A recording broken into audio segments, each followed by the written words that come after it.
Good evening, everybody, and welcome to the Town of Ajax Committee of Adjustments meeting for Wednesday, November the 29th, 2023. This meeting of the Committee of Adjustments is being held in person in Council Chambers at Ajax Town Hall and is being live streamed for the public viewing on the internet, pursuant to the Committee of Adjustments terms of reference and meeting procedures. If we encounter any technical difficulties, we may take a brief recess while they are resolved. Thank you for your patience, and we'll now proceed with the meeting. If you haven't done so already, I would assume staff, the folks in person have signed in already? Okay, amazing, thank you. I'll now like to call this meeting to order at 7 p.m. Before we begin, I'd like to acknowledge that the land on which we gather today is situated within the traditional and treaty territory of the Mississaugas, more specifically the Mississaugas of Scugog Island First Nation, signatories of the Gunshot Treaty of 1788 and the Williams Treaties of 1923. This land is and will continue to be home to the Indigenous peoples. Let us acknowledge the mistakes and traumas of the past through authenticity and support truth and reconciliation. Let us engage and celebrate Indigenous communities by being leaders of action in acknowledging the United Nations Declaration on the Rights of Indigenous Peoples and the Truth and Reconciliation Commission's recommendations towards truth and reconciliation. Let us please keep these principles close as we continue towards truth and reconciliation and as we move forward with kindness and respect as a community. Before moving on to the application portion of this meeting, I'd like to confirm whether there are any disclosures of interest from the members of committee.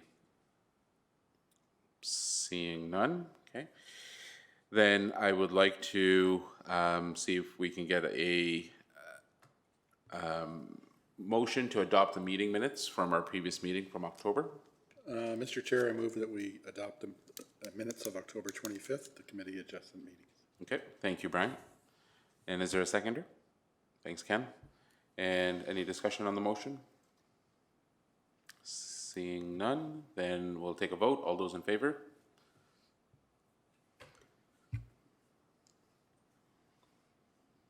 And the vote has been carried unanimously. Thank you. I'd like to quickly review the mandate of the committee. The committee is bound by the Planning Act to assess each application based upon its ability to meet four tests: that the application is minor in nature, it's desirable for the appropriate development or use of the lands, and finally is in keeping with the general intent and purpose of the official plan and zoning bylaw. The process for tonight's meeting will be conducted in the following manner. The applicant or agent will be called upon, whether in person or virtually. At their option, they may provide a brief description of the minor variance application they have applied for. The committee members here may ask questions of the applicant and or the agent, after which anyone with a direct interest in the application will be given the opportunity to speak, either for or against the application. Once a motion is put forward by a committee member, there will be no further input from the applicant or anyone else having interest in the application. After a decision is made, a notice will be sent out and there will be a 20-day appeal period. The decision of the committee may be appealed to the Ontario Land Tribunal or the OLT by the applicant or a specified person or public body as outlined in the Planning Act. Please note, however, that third-party appeals are not permitted.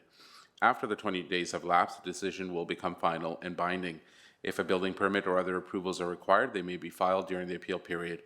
However, no permits or approvals will be issued until after the appeal period is over and the decision becomes final and binding. A respectful decorum during this evening's proceedings is expected of all those that are present at all times. Let me now take a moment to introduce you to the committee members presiding over the procedures this evening. Virtually, we have Thomas Baca. To my right, I have Ken Elliott, Brian Hayes, Bernadette Santiago, and I'm the chair of the Committee of Adjustments, Wasif Ahmed. Also to my left is our town staff, starting with Sarah Moore, the legislative specialist. Just beyond her would be Eric Simpson, senior planner and secretary treasurer of the Committee of Adjustments, and followed by Josh Estrella, who's a planner with the town of Ajax. The first application for tonight's meeting is application A3023 for 2933 Range Line Road.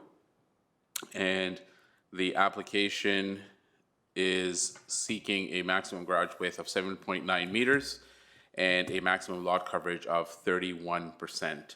Is the applicant or agent here either in person or virtually? Mr. Nero, if you're on the call, if you could kindly use the button at the bottom center of your screen with the wavy lines emanating from it. If you select that button, it should turn red and you should be able to speak. Perfect. Hi, everyone. Can you hear me? We can. Good evening, Mr. Nero. How are you? Perfect. Good evening. I'm doing well, thank you. Just want to thank Chair Ahmed and your fellow committee members for having me tonight. Okay, great.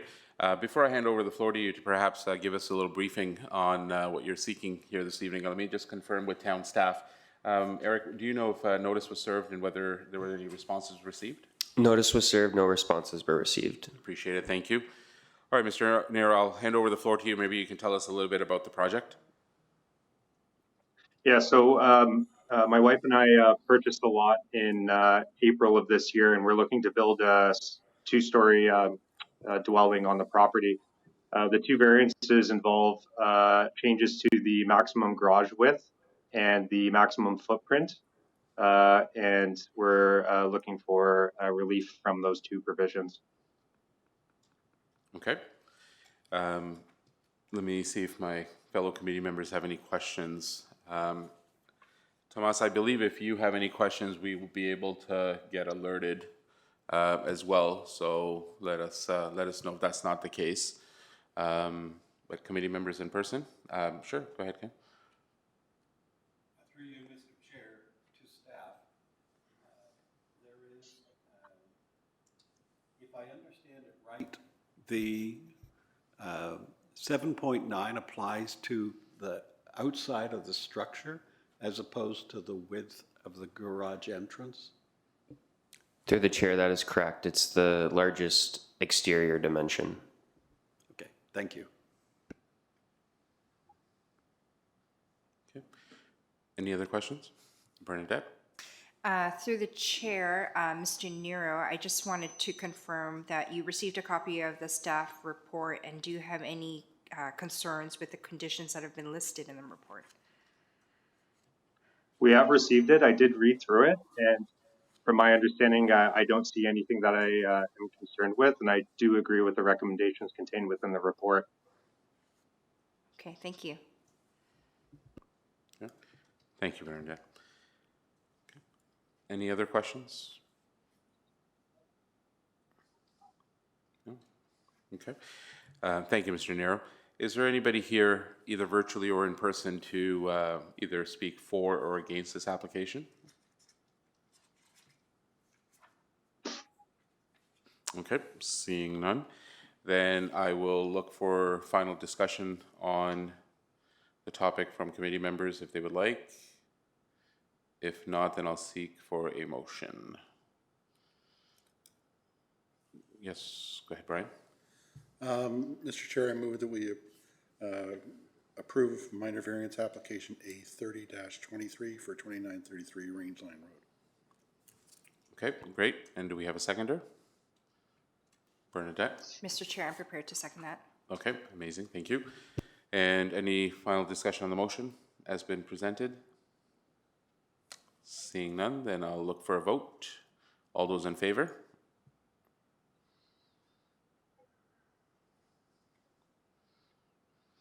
Okay. And the vote has been carried unanimously, Mr. Nero. So the application has been approved this evening, and it'll be subject to the 20-day appeal period, as I mentioned at the beginning. Thank you. Thanks for your time and consideration. Of course. Have a good evening. You too. Bye-bye. See you. Okay, moving along. Our next application is application A3723, and this is for 7 McHugh Road, as submitted by Ken Varatha and Panaya Keneswaran. And do we, Eric, can you just confirm whether notice on this application was served and whether there were any responses received? Notice was served, no responses were received. Okay, perfect. And Mr. Varatha, is that, I see you on the screen here. Are you here to speak? Yeah. You're the applicant, I believe, right? That's right, yeah. Okay. Good evening, everybody. Okay, good evening. So just before I hand over the mic to you to perhaps give us a little briefing, I do want to acknowledge that the Committee of Adjustments is in receipt of a staff report that the Town of Ajax staff has put together that recommends approval of the application, subject to 5 conditions. First of all, before I outline the conditions, can you confirm that you are also in receipt of this report? Yes, yes, I did. Okay. And so instead of me going through all the conditions, do you, are you familiar with the conditions? Do you have any questions on the conditions? And can you acknowledge? Yeah, I read it and I have no questions. Okay, great. All right, so then I'll give you a few minutes to maybe tell myself and the committee here a little bit about your project and what are you seeking? This good evening, everybody. I'm Ken Barata, and I got this building permit for this particular job for a basement apartment in 2021. And on that time, we thought the door is going to fit exactly on the landing. So we got the permit in 21. The permit number is 21-110368. It's allowed to have the door, but when they start constructing, there is some steps has to be in. So that's why I have to come and apply for minor variance through the committee, so that we can put a couple of steps to get to the landing. So now we are seeking for the minimum setback for the uncovered for this 0.2, and the other minimum aggregate between the uncovered step and the adjacent dwelling is 0.8.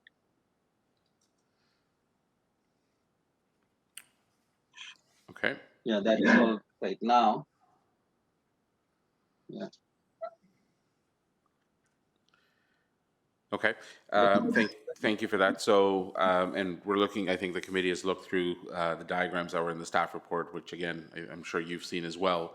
So let me ask the fellow committee members to see if they have any questions for yourself. Ken, go ahead. Good evening. Through you, Mr. Chair, to the applicant. One of the items on page 28 is figure 4, and it includes a picture down the side yard. We see an electrical installation as well as a gas line installation. Is this going to be relocated or is something done? I'm just wondering if the gas line appears to be going through the middle of the area that I anticipate is where the basement steps. So is it being relocated to a different part of the house or? This is actually is in the front. So the steps is behind that gas meter and the electrical meter. So we don't need to we already checked it with the contractors, and we don't need to do anything with the end bridge and everything. We don't need to relocate it because the door is further away from that line. There appears to be a gas pipeline. That's in the front, but the step is further back of the house. If you see my site plan, which is A1, you will see the door is far away from this gas meter and the electrical. Yeah, no, I don't. So, Mr. Rath, I see the concern here. So are you, if I look at figure 4, and I'm not sure if you're able to see Sarah's screen here, but yeah, what we see in this picture, so we Yeah. see, you know, just from the foreground moving towards the background. So I see the downspout. I then see, you know, the cable box, phone box. Then I see the gas line. Sorry, the gas meter, and then I actually see the gas line emanating from that running towards the back of the house. It seems like maybe just past, maybe that's a window there. Just, you know, call it about a foot or so above ground level. That, from at least the picture, we haven't seen the site, but at least from the picture, that seems like it's going almost halfway down the side of the property there. And then I think further down, if my eyes aren't deceiving me, I think I see a window well. So I think the question that my peer had here was really around where is the door constructed in relation to not the gas meter, but the line coming out going back towards the house. Is that right, Ken? Yeah. And town staff, feel free to jump in if you guys Yeah. have more insight. The door is actually, I'm opening my A2 drawing, Okay, and the window well is actually behind that door, and the pipeline, which according to the picture, yeah, we may have to, in case if we need it, we have to go inside before. Right now, is according to the picture, it's like a little bit further, but we can go inside before and go underneath the steps to the furnace room. okay. Staff, any comments? Yes, it's a good catch. We have seen scenarios where the gas line just gets reconfigured to kind of go above the door, so that may be something that they'd have to do, that would get caught at the building permit stage. It will, right? Yes. Okay, does that satisfy you, Ken? Okay. All right, any other questions? Brian, Tomas, Bernadette? Yep, go ahead, Brian.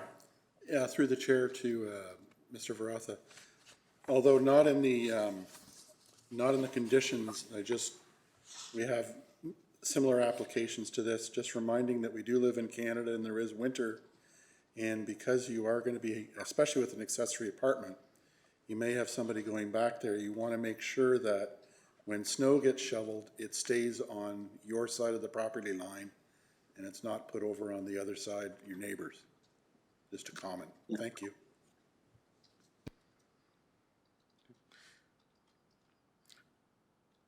Were you able to get all that, Mr. Varatha? Sure. Any Yeah, concerns? yeah. Okay, Yeah, definitely we will be grading according to the site condition, and I think one of the report from engineering department, they already mentioned about it, and then they will be looking after, even after the construction, the water and the, snow will be removed properly and everything. okay, thank you. Go ahead, Ken. Through you, Mr. Chair, is there an anticipation that there's going to be an exterior light above the door? And Yes, if there definitely. is it Yeah, going to that's have, one of the requirement in the building code. We have to have the light on top of the door.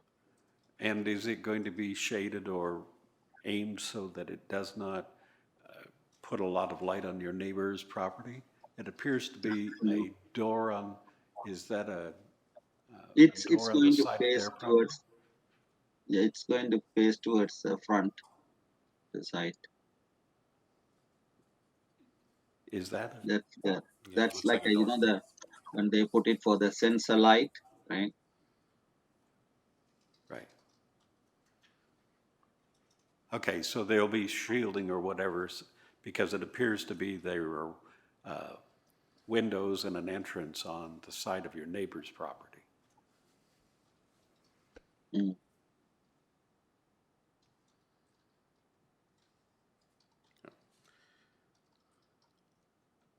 All right, so just to reiterate, so the light that will go on there, then Mr. Varatha, we just want to make sure that it's not interfering with your neighbor and their property. So we would like it either shielded well or downward facing or both. So, True. Yeah. okay, thank you. Thanks. Any other questions? Okay. Now look to see whether there's anybody here, either in virtually or in person, that's here to speak either for or against the application. Okay, seeing none, then I'll look for a motion from my fellow members. Ken? Mr. Chair, I would move that we approve application, just a second, I'm looking for the number, A3723, subject to the conditions as indicated in the staff report. And it is minor in nature and is good planning, and I so move. Okay, perfect. And then do we have a seconder? Bernadette? I'm prepared to second that. Thank you. Any final discussion on the motion? Okay, in that case, then I'll look for a vote. All those in favor, cast your vote electronically.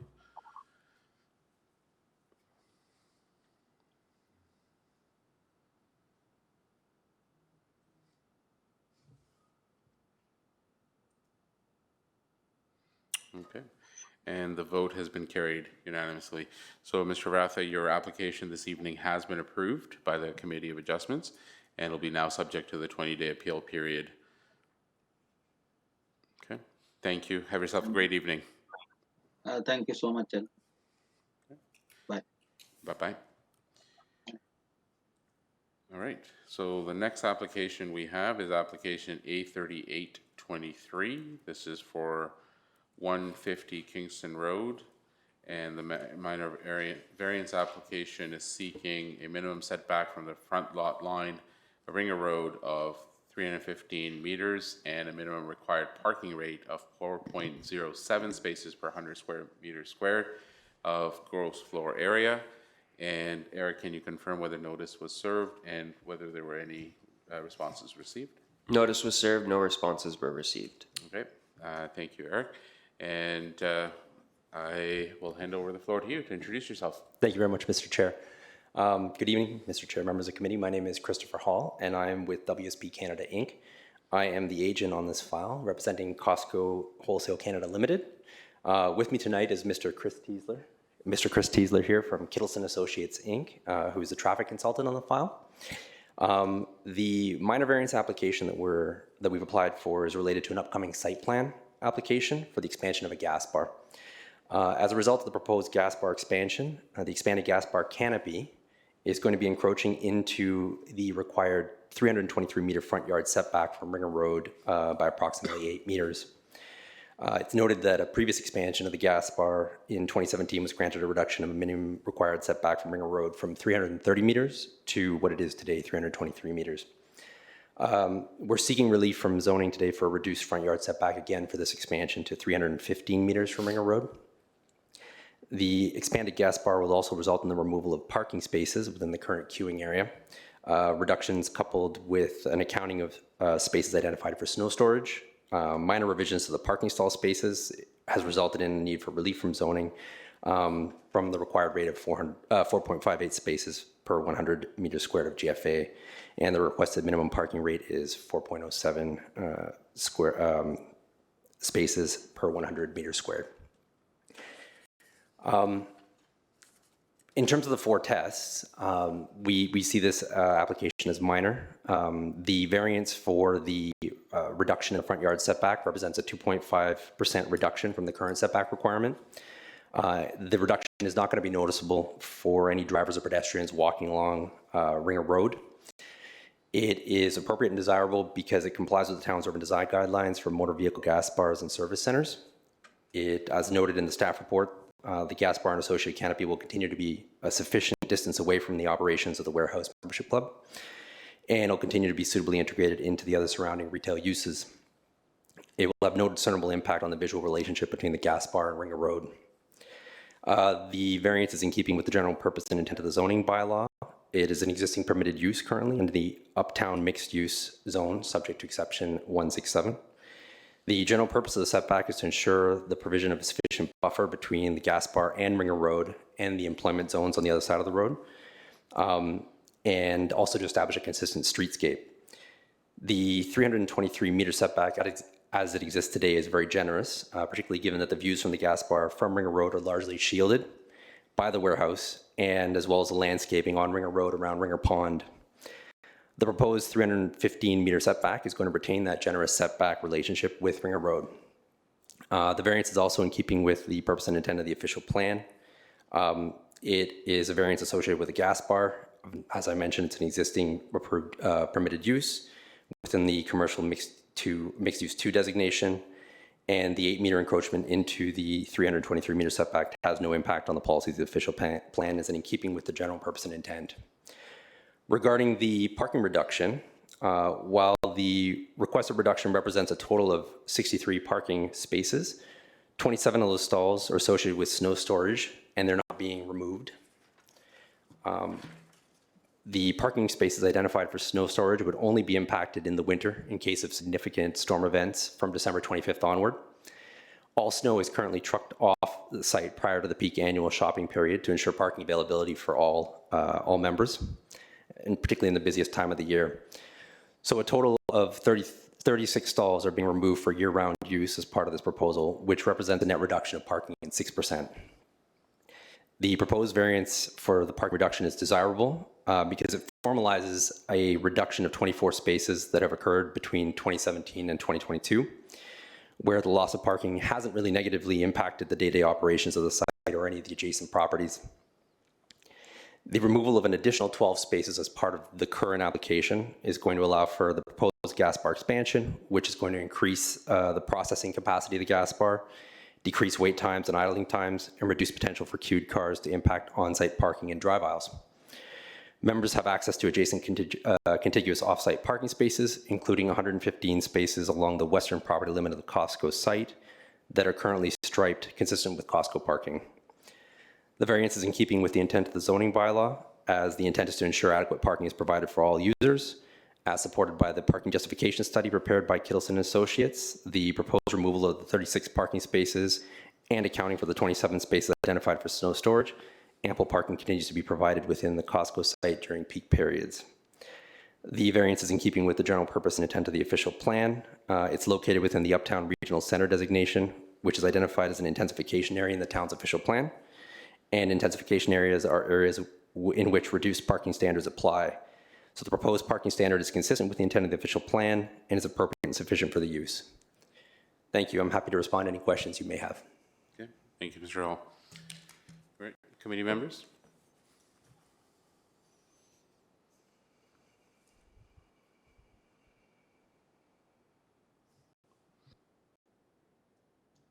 I'll break the ice. Just in terms of the retail stores located to the east of the gas bar, so the strip of the plaza that I'm kind of thinking, I believe it's like Mastermind Toys, there's a Firehouse Subs. The keg, I think, is on there. That side, the keg as well is on that side. Is that what you're thinking? Yes. Okay. That's right. Do you expect, just because of the 12 spots that you're getting rid of would be, you know, also closest to where that east side of the plaza is, do you see customers then be having to park or, you know, kind of go into those parking spots for those retail locations and then walk over because of the reduction? They may, but I don't think it's necessarily an outcome of the reduction. I mean, there still continues to be sufficient parking throughout the site itself, even at peak capacity, that you could accommodate within the Costco site itself. I think a key element around the reduction of those particular spaces is that with the queue being what it is and coming into that expanded area, you don't want to have cars necessarily backing into or being stuck in an area where you would otherwise be queuing cars to get to the gas bar. So, it's possible. I mean, they have the opportunity to, but they could just as easily find other spaces within the Costco parking itself. Okay. Yeah, my personal concern, just as I read through this, when we got the staffing report, wasn't really around the front lot line. That, you know, seemed pretty trivial, at least to me. It really was the parking. You know, it's I'm a shopper at that Costco. I think many of us on the committee are, just like many of the residents in Ajax. Well, there you go. and you know, it's always a crapshoot. I think I buy a lottery ticket if I can find a spot within, you know, just a visitor's shot for the entrance. But I think it just comes down to, I think it's the reduction in parking. And I hear you in terms of, hey, you know, most of these were actually used for snow storage, I think is what you mentioned. Get that. But I think it just comes down to parking is always so tight in there that a further reduction just kind of rubs me against the wrong way. You know what I mean? So. Well, if I could turn the mic over to Mr. Teasler. Mr. Teasler prepared the parking justification. He could better answer your questions about the parking stand. Awesome. Thank you. Thank you, Mr. Hall. Is this on? Oh, there we go. There we Good go. evening, committee members, Chair Ahmed. Chris Teasler with Kittleson and Associates. Yeah, to your question, you know, the 12 spaces that are at this point actually being removed literally are inside of what really functions today already as the queuing area. And frankly, Costco isn't letting people park there right now anyway, because of those operations and safety concerns that they have for their members and for their fuel attendants that are working on the site. So these spaces are effectively not really usable today already. But obviously we need to go through the minor variance process just to kind of catch up, you know, the site to match, you know, we want the paperwork and everything to match, right? So, you know, Costco also can't necessarily control where their members park. To your point about, you know, the keg to the east, that site or that portion of the site, it's true at times maybe Costco members do park over there, but our parking study looked at 3 distinct areas in and around the Costco, as you probably saw in our report. And whether you look at each one of those 3 areas individually, or you look at them collectively, they both still, even during peak parking utilization periods throughout a weekday or even on a Saturday, still have ample reserve parking spaces. They may not be the spaces that everybody wants to park in. They're farther away from the warehouse entrance, for example. But they're there, and we're well below even what I think like ITE would consider 85 to 90% utilization of parking to start to really feel full, if you will, because right, it's hard to find a space at that level, but we're not even reaching that level. We're at like, with the snow storage spaces removed, we're still only at like 70 and 77% max utilization. So there's really ample parking available even during those peak periods. Right. Okay. Yeah. Questions? Bernadette, I saw you first. Oh, Mr. Chair, through the chair, I echo your comments, Mr. Chair, in that I can only speak up based on my experience, my personal experience in frequenting that particular plaza. And my concern is redirecting the current stress in the parking lot. So by removing those spaces, my concern is that perhaps maybe the other areas would then now have added stress. There's currently already a lot of difficulty with, you know, frequenters of the Costco to find parking. And by removing the 12 spaces, it might add added pressure on the neighboring businesses as well as shoppers of Costco. So, and also when I think about the flow of traffic within that plaza in itself, what impact, if any, will that have? Yeah, again, so the spaces being removed really functionally lie within the queue area. So actually removing them is actually going to improve operations of the gas bar and the surrounding drive aisles that serve it. I think it's actually going to help relieve some pressure during those peak moments. You know, we know that gas bar is busy. Costco gas bars are busy. Nobody would suggest otherwise.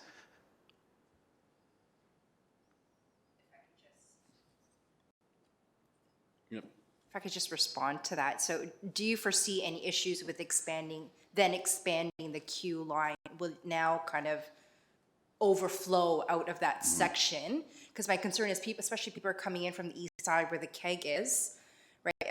I foresee some sort of like hiccups there, right? A lot of cars going in and out in that particular corner. Although yes, you're expanding the given area that's kind of already been, quote unquote, already designated for the gas bar. But my concern is now there will be an overflow beyond that area. Yeah. Again, great question. So really the purpose of seeking these variances, as Mr. Hall mentioned earlier, is the gas bar is going to be expanded, right? 2 additional dispensers, 4 additional fueling positions are going to be added. That additional processing capacity actually reduces wait times in queues relative to the current site's processing capacity. So as hopefully you saw in our report, we collect a lot of data at Costco gas bars all across Canada and the United States, and we have these before-after comparison data sets to look at what the impact of adding fueling positions is at a gas bar. And across the board, you actually see wait times in queues reduced. So yes, the physical area is getting bigger, but adding that additional processing capacity is actually going to reduce the queues and create more members. It's a benefit to the on-site operations and circulation relative to the current condition. Well, that kind of assumes that demand doesn't go up relatively though, right? Because you're assuming that, hey, by adding 2 or 4 more fueling supply stations, we'll be able to process faster. I get it, but that could also generate more demand as well. To people thinking, somebody like myself may say, hey, as a consumer, I say, hey, maybe I won't go to Costco right now because I know the lineups are on average 10 minutes.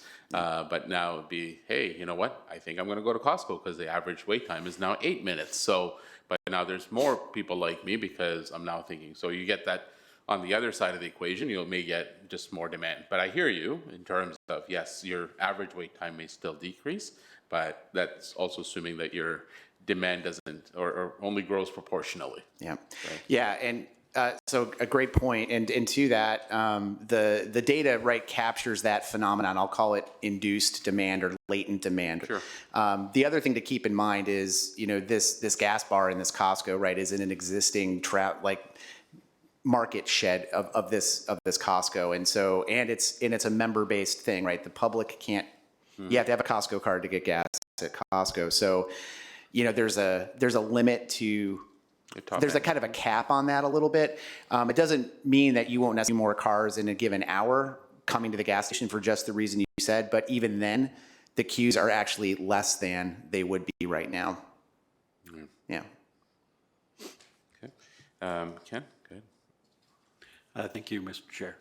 I have a couple of questions, and so the first one that I have is, when I look at the proposed expansion, I see that this is actually in front of the existing gas pump area. So what happens when you do the construction of this to people that are currently trying to use it?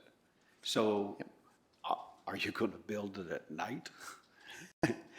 I'm just looking at it from an operational standpoint, that do you actually take out the 2 lanes, so double-sided, of gas pumps for a period of time, so it's current pain for future gain? Yeah. So, I'm not the construction manager for the Costco gas expansion projects, but what I will say this, what I know is that they obviously try to minimize any disruption to the operations of the gas station. They're going to keep it open. And with this minor, only adding 2 dispensers, 1 additional dispenser behind 2 of the islands, I think they're still going to be able to get pretty strong utilization of most of the other dispensers if they're in fact having to close off in front of those dispensers for a few days. This level of, I would think this is a matter of like a week or 2 construction time-wise. They also tend to phase it. And they might only do 1 at a time. They would consider working at night if that's feasible, if that's allowable. Again, I'm not familiar with kind of what is or isn't allowed, but Mr. Hall, feel free to add if you just want to speak into the mic. Yeah, no, I was just going to say that typically. Yeah, you're good now. Typically, it would be phased, so it wouldn't be a shutting down of the gas bar completely. They would phase it so as to finalize one section and then complete the second section to minimize interruptions, if that satisfies the question. I was just looking at it from the standpoint of adding additional confusion to an area that's already confusing. And so what I was looking at it is, as you build this extra, so you're adding 2 islands double-sided, but what happens to the traffic that's in behind here? Because many times I've been and I see the traffic study report, it doesn't actually reflect my experience. I'm dealing with cars that are actually to the point of coming off that island, and I'm retired and I'm there during weekdays. So I'm looking at it as, are we going to have a situation of cars actually stalling up in the lane? And what about the traffic movements? Is there any consideration for reconfiguration of how you get out of the gas bar and how you get into it? Or is this only just, we want to reduce the setback requirement? Because it looks like it's an operational concern. and I'm in a line in a van with a whole bunch of other vans. Sure, sure. No. So these, I mean, the setback concern is one, but if you'll see, maybe if I can bring up image, it's figure 5 in the staff report, if that's possible. This might help explain current versus the future scenario. On the left-hand side of both of those images, you see the current scenario right now and the way cars enter the gas bar. You'll note that in, I guess what would be, well, we'll say to the west side of that image, it wouldn't necessarily be the west, but on the west side of the image, you'll see where the parking areas are still noted on the existing plan. In the future plan, all of that space is now opened up to allow for additional movements in the future for cars queuing into the gas bar, reducing the ultimate queue length. So to your point, the queue length wouldn't be spilling further out into the drive aisle. It would in fact be reduced. I don't know if this image helps clarify some of that. I don't know if you need to say. Well, yeah, I mean, I get what you're saying. I guess the way that I would phrase it is there's not as much of a bottlenecking or pinch point effect because of how the curbs are redefined and those angled entries. If you're driving into the gas bar, page left, you can kind of see it's narrow and then it widens out, right? But after expansion, we're also in the removal of those 12 spaces, we're able to basically eliminate that chicaning effect that, it's kind of a bottleneck of sorts. So that's gone. So during construction even, right, there's still more maneuverability, what's the word I want to say? Maneuverability, or the ability to maneuver into position behind those and or go around the one dispenser that may be under construction at that time. And there will also most certainly be additional gas bar attendants, I would say, during construction to make sure that they're helping people understand, right? They may not know that, last week I was here, this wasn't under construction, and then it is. They're going to be like, no, they're going to direct people around it, certainly during peak periods, so that it's clear. And